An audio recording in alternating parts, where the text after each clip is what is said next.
Assalamualaikum dan salam sejahtera. Yang dihormati para hakim, guru-guru dan rakan-rakan sekalian. Hari ini saya ingin menceritakan sebuah cerita yang bertajuk Misi Rahsia Ejen Sihat. Di sebuah sekolah, ada seorang murid bernama Danish. Danish seorang budak yang bijak tetapi sangat malas menjaga kesihatan. Setiap hari, Danish bangun lewat, tidak bersarapan dan datang ke sekolah dengan muka yang mengantuk. Di dalam bersekolahnya pula bukan air kosong tetapi air bergas, coklat dan keropok.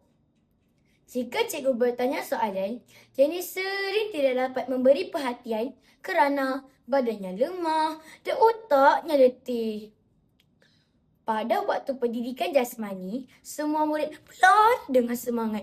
Tetapi Danish hanya duduk sambil berkata, "Cikgu, saya penat." Kawan-kawannya mula mengusiknya. Danish ni bertelur lah." Danish tersenyum. Sebenarnya dia sedih. Pada waktu malam, Danish bermain game sehingga lewat malam. Tiba-tiba lampu biliknya terpadam. Angin bertiup kuat dan muncul seorang lelaki yang memakai topeng hijau dan lambang epal di dada. "Aku ejen sihat," kata lelaki itu. Danish terkejut. Ejen sihat? Kenapa awak datang?" Ejen sihat mengeluarkan sebuah cermin ajaib. Di dalam cermin itu, Danish melihat dirinya pada masa hadapan.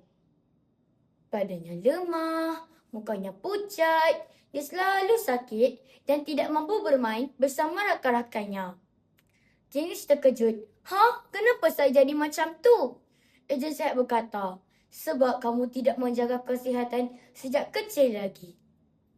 Ejen sihat menunjukkan 4 senjata rahsia. Buah-buahan, air kosong, kasut sukan dan sabun. "Inilah senjata orang sihat," kata lelaki itu.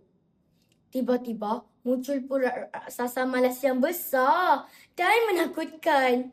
Raksasa itu menjerit kuat. Aku suka budak yang malas bersenam. Aku suka budak yang tidur lewat. Dan aku suka budak yang makan makanan segera. Danish mula takut. Ejen sihat menjerit, "Lawan dia dengan amalan hidup sihat." Danish mula minum air kosong. Raksasa itu mula mengecil. Danish makan buah-buahan. Raksasa itu semakin lemah. Danish mula berjoging dan bersenam setiap petang. Raksasa itu menjerit kesakitan.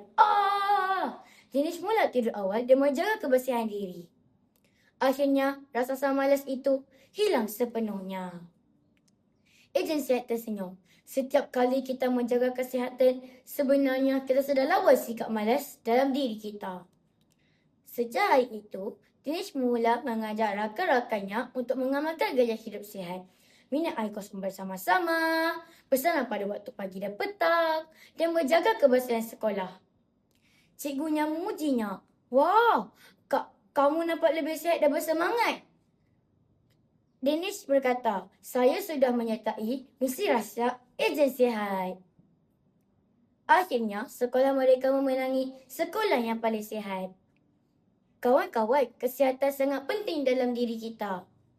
Jika badan kita sihat, kita dapat belajar dengan baik, bermain dengan gembira dan membantu keluarga.